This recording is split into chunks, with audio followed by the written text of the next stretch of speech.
N'hésitez pas à liker la vidéo si elle vous plaît et si vous êtes nouveau sur la chaîne, n'oubliez pas de vous abonner et d'activer la notification pour ne rater aucune de nos prochaines vidéos. On commence.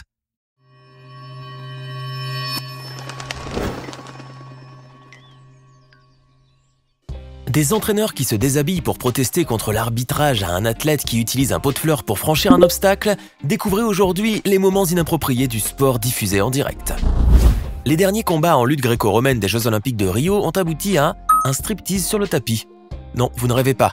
Lors de la petite finale de la catégorie des 65 kg, les spectateurs présents dans les traversées de la Carioca Arena 2 ont assisté à une scène insolite. Tout commence lorsque le Mongol Mandaknaran Ganzorig avait pris l'avantage sur son adversaire ouzbek, Ikhtiyor Navruzov, menant 7-6. À la reprise du combat, alors qu'il ne restait que 30 secondes au chrono, le lutteur mongol fier de sa prestation s'est mis à tourner autour de son adversaire, levant déjà les bras en signe de victoire. Bien mal lui en a pris. En effet, ce lutteur est tombé de haut après que les arbitres ont jugé son comportement comme un refus de combattre. Ils l'ont donc sanctionné à une pénalité qui a permis à l'Ouzbek de revenir à égalité 7-7 et de remporter la médaille de bronze. De quoi attiser la colère du clan mongol. Scandalisé par la décision arbitrale, un entraîneur de Ganzorig a laissé éclater sa colère sous les acclamations du public. Toutefois, il s'est limité à enlever son haut et à jeter ses chaussures avec rage, dont l'une a atterri dans les mains d'un membre des juges. Un autre entraîneur est allé encore plus loin, à tel point qu'il a retiré son pantalon pour finir en slip devant la table des juges.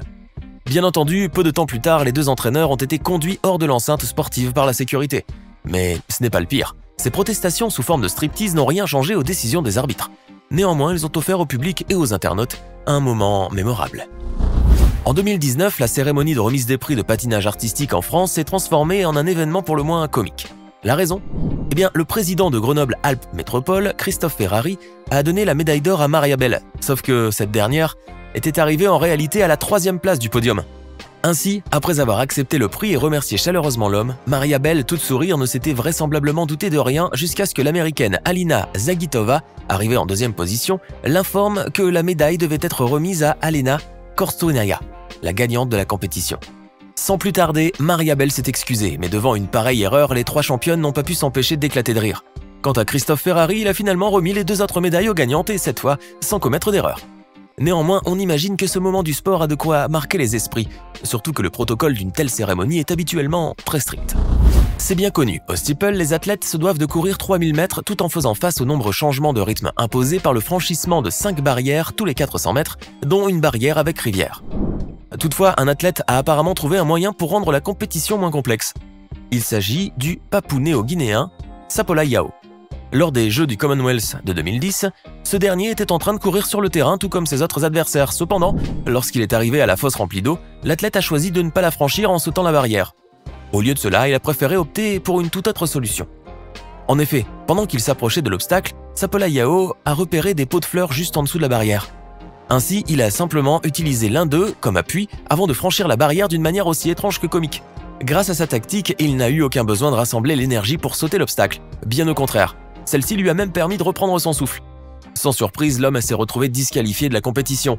Pourtant, si Sapola Yao s'est aidé du pot de fleurs, c'est principalement car il ne mesure pas plus d'1m52 et qu'il était à bout de ses forces à la fin de la course. Mais comme il a dû s'en douter, les règles du jeu ne font aucune exception. Lors d'une course de 110 mètres haies qualificative pour les Jeux Olympiques de Londres, un jeune Chinois s'est distingué non pas car il est arrivé premier, mais à cause de sa course épique. En effet, cet universitaire ne semblait pas cerner le but du jeu puisqu'il a décidé de courir à sa propre sauce, et cela en utilisant ses propres règles. Dès le départ, il s'est aperçu qu'il ne parvenait pas à franchir les haies de façon classique. Et en voyant ses concurrents aller plus vite que lui, le jeune Chinois a choisi de tester une nouvelle méthode, foncer tout droit sans prendre la peine de sauter les barrières. Le supposé athlète a alors renversé toutes les haies et a vécu cette course comme un 100 mètres classique. Ce qui lui a évidemment fait gagner quelques places. Cependant, ce coureur atypique s'est emmêlé les pinceaux étant donné qu'il est tombé sur la voie voisine, gênant ainsi un autre coureur. Tout naturellement, le sprinter a donc continué la course sur le couloir d'à côté. On comprend pourquoi ce coureur fait sensation sur les réseaux sociaux. Malheureusement pour lui, sa méthode peu orthodoxe lui a valu la disqualification. Lors de Raw Unity Powerlifting Championships 2016 à Port-Saint-Lucie en Floride, une femme a tenté un soulevé de terre d'une grosse barre. Mais cela a finalement donné lieu à une séquence vidéo peu commune. Et ce n'est pas à tort. Une des candidates présentes lors de cette épreuve, a tout donné pour remporter la compétition et peut-être même un peu trop. En effet, l'haltérophile a fourni tellement d'efforts qu'elle a vomi près des membres du jury. Une situation véritablement embarrassante. Néanmoins, la jeune femme surnommée Blonde Beauty Brie sur Instagram était plutôt fière de sa performance, surtout qu'elle n'a pas abandonné malgré cet imprévu. D'ailleurs, elle a posté cette même séquence vidéo sur ses propres réseaux sociaux et elle est même allée jusqu'à repartager les mèmes qui tentaient de tourner en dérision l'haltérophile. Et il faut dire que ça n'a pas marché puisqu'elle ne semble aucunement gênée par la situation. On espère au moins que le jury prendra à l'avenir davantage de distance si cette même femme se présente. Le dimanche 4 octobre 2020 à Lonato en Italie, les finales de championnat du monde de karting ont été marquées par un événement aussi improbable que surréaliste. En effet, à cette occasion, le pilote Luca Corberri est devenu, bien malgré lui, célèbre dans le monde entier. Et on doit admettre que ce n'est pas sans raison. Ce dernier, contraint à abandonner la course suite à un accrochage avec Paolo Ippolito, a décidé, au mépris de sa sécurité et de celle de ses collègues pilotes, de jeter son pare-choc sur son adversaire. Un coup de folie qui a, sans plus tarder, fait le tour de tous les réseaux sociaux. D'autant plus que Luca Corberri ne s'est pas arrêté là. À l'issue de la course, il en est venu aux mains dans les stands. Forcément disqualifié de l'épreuve, le jeune homme a ensuite dû faire face à de lourdes conséquences puisqu'il a été banni de toute compétition sportive pendant 15 ans par le tribunal international de la Fédération internationale de l'automobile FIA. Et bien qu'il ait informé le public qu'il ne souhaite plus participer à aucune compétition sportive pour le reste de sa vie, après avoir présenté ses plus plates excuses, Luca Corberri restera, sans le moindre doute, à tout jamais dans les annales du karting. En 2004, l'épreuve synchronisée de plongeon à Athènes en Grèce a été marquée par un événement aussi étonnant qu'hilarant. En effet, alors que les plongeurs étaient en train de s'échauffer pour se préparer à la compétition, un Canadien appelé Ron Bensinhon a surgi comme de nulle part sur le tremplin de la piscine. Question de se faire remarquer. Et il a réussi, l'homme qui était soudainement apparu sur la planche était vêtu d'un tutu bleu et d'un legging. Sur son torse, il avait pensé à inscrire l'adresse du site web d'un casino, dont il voulait probablement faire la promotion. C'est donc là une situation comme on en a rarement vu durant une compétition. Pourtant, les spectateurs ont apparemment beaucoup apprécié la présence de cet intrus et semblaient même l'encourager à sauter. Ron, quant à lui, profitait de l'instant en s'inclinant devant un public ébahi. Suite à quoi, un agent de sécurité a tenté de l'arrêter. Mais l'homme n'était pas prêt à se rendre aussi facilement. Il a donc pris son courage à deux mains avant de plonger dans la piscine. Malheureusement, Ron Bensinhon n'a pas tardé à regretter son geste puisqu'il a écopé d'une peine de 5 mois de prison. « Je ne pensais jamais que ça pourrait aussi mal tourner », a-t-il déclaré. Il a aussi assuré qu'il avait agi non pas pour l'argent mais seulement pour la célébrité. Face à une telle tournure des événements, il a porté la sentence en appel, ce qui lui a permis de retrouver la liberté. En revanche, il a dû payer pour cela une amende de 3 225 $ canadiens, soit 2 000 €. De quoi le dissuader à l'avenir de faire le malin.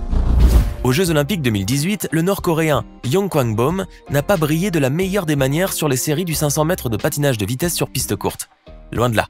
Le jeune homme âgé alors de 17 ans semblait plutôt ne connaître que peu de notions concernant ce sport lorsqu'il est arrivé à Pyeongchang. La preuve avec sa performance tout à fait amusante. À l'annonce du départ, le jeune homme s'est lancé dans la compétition lorsqu'il a lourdement chuté une première fois. Mais ne souhaitant pas tomber seul, il a tenté d'accrocher le concurrent japonais sur sa droite, Keita Watanabe, d'une manière qui paraît assez volontaire, comme on peut le voir dans les images capturées en direct par les caméras. Néanmoins, sa tentative fut un échec total, puisque son adversaire n'avait pas chuté. À cet instant, les arbitres ont décidé de déclarer l'incident comme un faux départ et donnent par la même occasion une deuxième chance à Yong Kwang-bom. Sauf que le patineur nord-coréen a fait encore pire à la seconde tentative. En effet, le jeune homme avait non seulement de nouveau chuté lamentablement, mais il avait aussi tendu ses deux jambes pour faire tomber le même adversaire. Ce nord-coréen avait donc apparemment une sacrée dent contre le japonais, ce qui lui a valu d'être disqualifié. C'est certain, on l'a collé au patinage de vitesse sans lui demander son avis. En août 2012, au cours des Jeux Olympiques, le match en water-polo féminin opposant les États-Unis à l'Espagne n'est pas passé inaperçu. Alors que la NBC diffusait cette rencontre sur ses antennes, un incident sous l'eau semble avoir choqué tous les spectateurs. Pourquoi ? Eh bien, une bagarre a éclaté pour des raisons mystérieuses entre deux concurrentes, l'américaine Cammy Craig et l'espagnole Mathilde Ortiz. Ce qui est relativement courant, sauf que les choses sont allées un peu plus loin.